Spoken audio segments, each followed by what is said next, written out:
Nicola Edgington, a name forever etched in the annals of true crime. Not for the sheer brutality of her acts, but for the chilling ease with which she committed them. A mother, a daughter, a diagnosed schizophrenic, but also a killer twice over. This is not just a story about murder. It's about the dark intersection of mental illness and the criminal justice system. In 2011, Edgington, gripped by paranoid delusions, committed an act of unspeakable violence. She attacked a complete stranger, Sally Hodkin, with a stolen butcher knife. The attack, as senseless as it was brutal, shocked London. It was the culmination of years of escalating mental health issues, ignored warning signs, and missed opportunities for intervention. The story of Nicola Edgington is not unique. It is a tragic echo of countless cases where mental illness and violence collide. This is a story that needs to be told. Nicola's descent into darkness wasn't a sudden plunge. It was a slow, insidious spiral.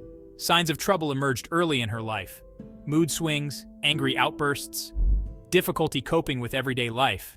As a teenager, she was expelled from school, unable to conform to the rules, unable to control her emotions.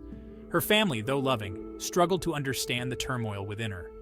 Mental health was a taboo subject then. Professional help was sought, but it was often fragmented, inconsistent. A revolving door of therapists and medications. None seemed to stick. Early intervention is crucial. Recognizing and addressing mental health issues in childhood and adolescence can make a world of difference.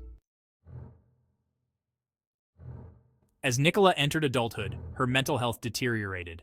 The once bright young woman was now in the grip of a severe mental illness, schizophrenia.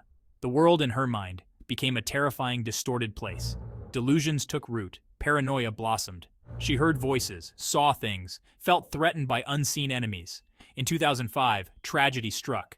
Nicola, in the throes of psychosis, stabbed her own mother to death. She was deemed unfit to stand trial and was instead hospitalized under the Mental Health Act. This was a turning point. The justice system had recognized her illness, but was it enough? The answer, as we shall see, is a resounding no. The 2005 tragedy was not the end of Nicola's story. After stabbing her mother, Nicola was admitted to a secure mental health facility. She spent years receiving treatment, seemingly making progress. But the underlying issues, the voices, the paranoia, never truly went away. They lurked beneath the surface, waiting for the right moment to resurface. During her hospitalization, Nicola expressed remorse for her actions, acknowledging the gravity of her illness. She pleaded for help, recognizing her own potential for danger. Her pleas, however, seemed to fall on deaf ears. The system, focused on stabilization rather than long-term rehabilitation, deemed her fit for release in 2009. This decision would have devastating consequences. Nicola, once a victim of her illness, was about to become a perpetrator once more. Released into chaos, systemic failures, and the path to another crime. Upon her release, Nicola was placed in a hostel and assigned a care team. On paper, it seemed like a reasonable support system, but the reality was far more grim. The hostel, ill-equipped to handle someone with her history, quickly became a source of stress. The care team, overburdened and understaffed, lacked the resources to provide her with the intensive support she needed. Nicola, thrust back into a world she no longer understood, began to unravel. The voices returned, louder than ever. Her paranoia intensified. She felt overwhelmed, lost, and utterly alone. Desperate for help, she reached out to her care team, only to be met with indifference. The signs were all there. The escalating paranoia, the increasingly erratic behavior. And yet, the system failed to act.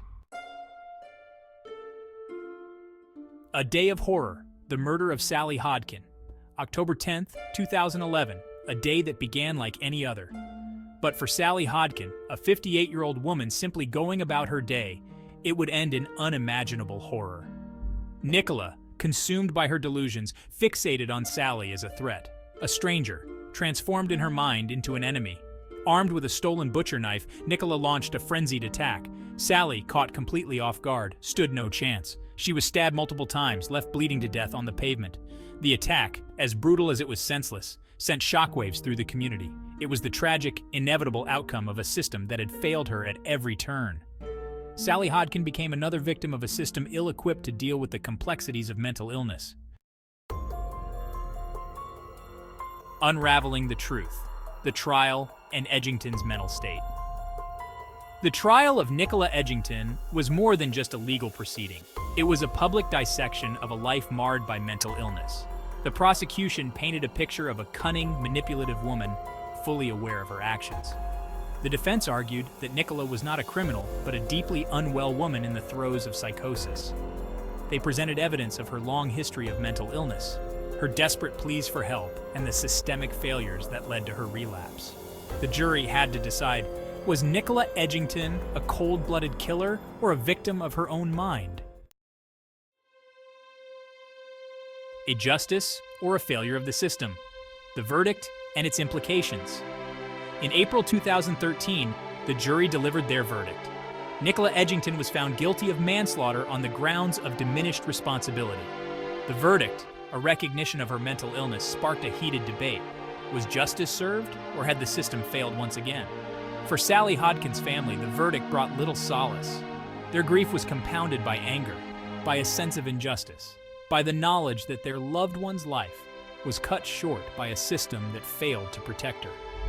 Nicola's case became a lightning rod for discussions about the failures of the mental health system. Preventing another tragedy, the need for reform in mental health care. The tragic case of Nicola Edgington serves as a stark reminder of the urgent need for reform in our mental health care system. It highlights the devastating consequences of inadequate care, missed opportunities for intervention, and a lack of understanding surrounding mental illness. Nicola's story is not unique. It is a tragic echo of countless cases where individuals with severe mental illness fall through the cracks. The current system, often reactive rather than proactive, waits for crises to occur before intervening. We need a system that prioritizes early intervention, that provides comprehensive long-term care, and that treats mental illness with the same urgency and compassion as physical ailments. We need to recognize the humanity of those struggling, their families, and the victims of their actions. A shared responsibility, breaking the stigma and building a safer future. In today's world, mental health is a critical issue that affects millions of people globally. The importance of addressing mental health cannot be overstated, as it impacts every aspect of our lives, from personal well-being to societal harmony. The responsibility for preventing tragedies like Nicola Edgington's does not lie solely with the government or healthcare professionals. While these entities play a crucial role, they cannot shoulder the burden alone. It is essential for every individual to recognize their part in this collective effort. It is a shared responsibility, one that demands a collective effort from individuals, communities, and society as a whole. Each person has a role to play, whether it's through offering support to a friend, participating in community initiatives, or advocating for better mental health policies. We must break down the stigma surrounding mental illness, fostering an environment of openness and understanding. Stigma often prevents individuals from seeking the help they need, leading to worsening conditions and, in some cases, tragic outcomes. By promoting open discussions and normalizing mental health issues, we can create a more supportive environment. We need to educate ourselves and others about the complexities of mental health, recognizing the early warning signs and seeking help when needed. Education is a powerful tool that can dispel myths and misconceptions about mental health, making it easier for people to understand and empathize with those who are struggling. We need to support those struggling, offering compassion and understanding rather than judgment and isolation. Compassionate community outreach can make a significant difference in the lives of individuals dealing with mental health issues, providing them with the resources and support they need to recover and thrive. We need to advocate for increased funding for mental health services, holding our elected officials accountable for creating a system that truly cares for the most vulnerable among us. Adequate funding is essential for providing comprehensive mental health care, including prevention, treatment, and ongoing support. By working together, we can create a society that values mental well-being, that supports those in need, and that prevents future tragedies from unfolding. A society that prioritizes mental health is one where individuals can live fulfilling lives, free from the fear of stigma, and with access to the care they need. Together, we can build a safer, more compassionate future for all.